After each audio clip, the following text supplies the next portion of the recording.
Hey y'all, it's Danny. I am eating Valentine Day hearts. They're my favorite.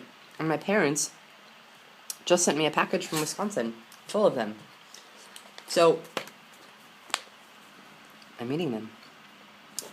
So I wanted to talk a little bit about my parents because I realized that I haven't, and I just sort of had an epiphany. So I wanted to share with you guys.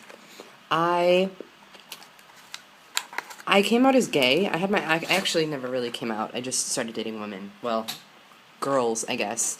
I was in 7th grade and I had my first girlfriend. And my parents were so supportive. I lived in a very small town, a population of, I think at the time, 2,000 people.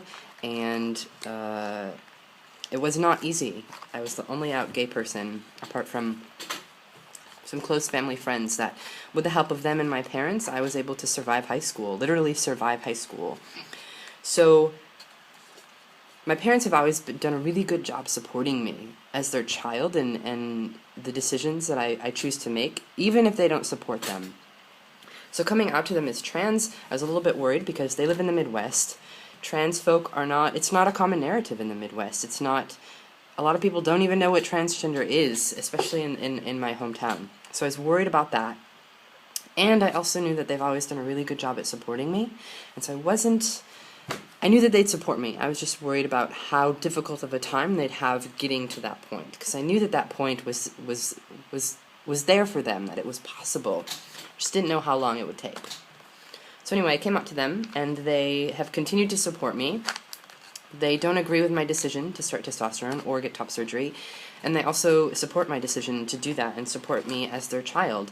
So I feel really lucky. And in the past, while living in Seattle, I've gotten packages from them for Christmas and Hanukkah and my birthday, but I've never gotten Valentine's Day packages. You know, I've never just gotten a package that hasn't, it just feels really special to me. It feels like this transition, this journey that we're going through together, because it is part of their journey, because I am their child, is bringing us closer together, even though we have challenging moments of communication and of me trying to explain to them as articulately as possible the process that I'm going through. So I feel like this package is sort of a reminder that my parents are doing a really good job at supporting me. So I feel really lucky. My parents are driving down from Wisconsin to Florida. My partner and I are flying out, and they're driving down, meeting us there and providing all of the transportation. They've got a condo on the beach in Fort Lauderdale that we're all going to stay in.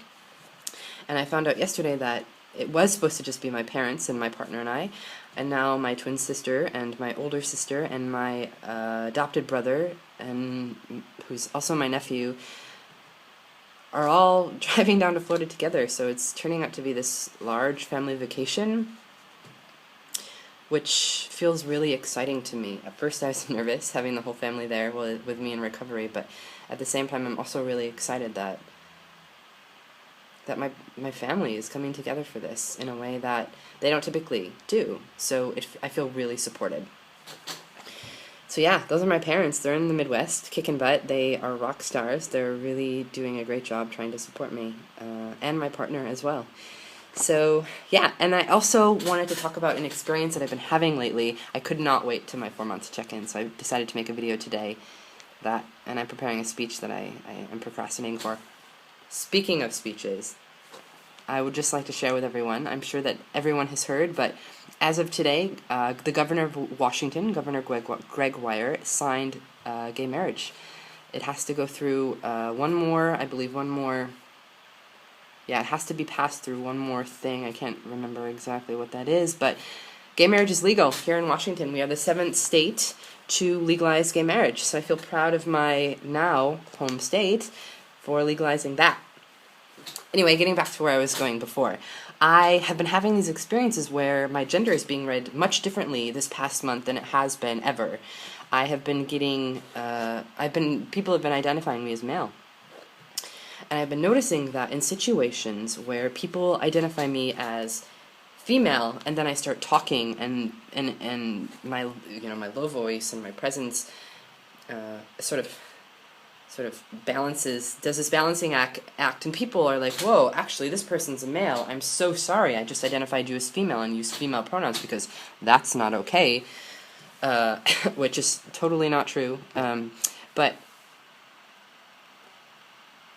in reverse, also in situations where people identify me as male, and then I hand them my driver's license and it says female, or for some reason they see my legal name and realize that actually, biologically I'm not male.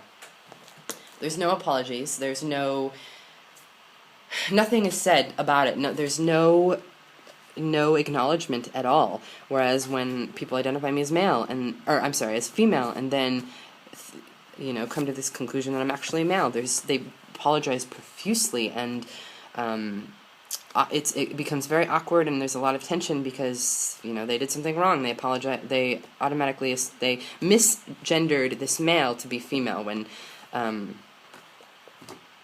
yeah. So I've been having this weird experience in identifying male privilege. Like, why? Why do people feel the need to apologize to me when they assume that I'm female, but really I'm male, versus when they assume I'm male, but really I'm female, It's like, it's a really interesting concept of male privilege that I've been seeing a lot of lately that has actually left me with a lot of, uneven feelings, because it's not something that I've experienced before. So anyway, I just wanted to sort of talk about that because it's something that I've been noticing a lot lately. So yeah, that's about it. I got a haircut 3 days ago, and it's actually the worst haircut that I think I've ever gotten, but I'm rocking it. I'm making it. I'm working it. So anyway, all right, y'all. I am gonna be back in about a week with my 4 months on testosterone update. Crazy. I hope you all are doing well, and I'll see you soon. Bye.